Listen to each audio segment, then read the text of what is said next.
نحمده ونصلي على رسوله الكريم اعوذ باللہ من الشیطان الرجیم بسم اللہ الرحمن الرحیم ومن احسن قولا ممن دعا الى اللہ وعمل صالحا وقال اننی من المسلمین وقال رسول اللہ صلی اللہ علیہ وسلم طوبى لعبد جعله اللہ مفتاحا للخیر ومغلاقا للشر او کما قال علیہ الصلاۃ والسلام۔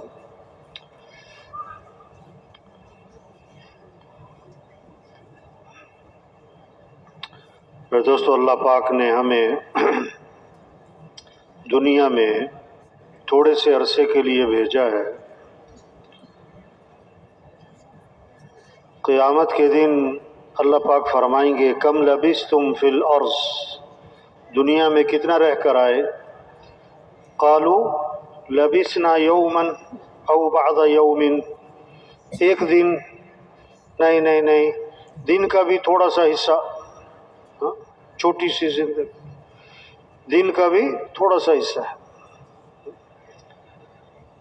اصل زندگی میرے بھائیو آخرت کی ہے، جو موت کے بعد شروع ہوتی ہے۔ لوگ کہتے ہیں نا مستقبل سنوارو، بالکل ٹھیک بات کہتے ہیں۔ مستقبل کو سامنے رکھو، مستقبل کی فکر کرو، بیٹا اپنے مستقبل کو سوچو، بہت بالکل صحیح جملے ہیں، بالکل۔ لیکن مستقبل ہے کیا بھائی؟ مستقبل موت سے شروع ہوتا ہے بھائی۔ ہاں، مستقبل مرنے کے بعد کی زندگی، موت کے بعد۔ ہاں، ہم دنیا میں دنیا بنانے نہیں آئے، ہم دنیا میں آخرت بنانے آئے۔ ہاں، جو پیدا ہوا اسے مرنا بھی ہے۔ پیدا ہونے کا مطلب ہی ہے کہ مر جانا ہے، جیسے گاڑی میں سوار ہونے کا مطلب ہی ہے کہ کہیں جا کے اتر جانا ہے۔ دنیا میں آدمی بعد میں آتا ہے اور اس کے جانے کا وقت پہلے طے ہو چکا ہوتا ہے۔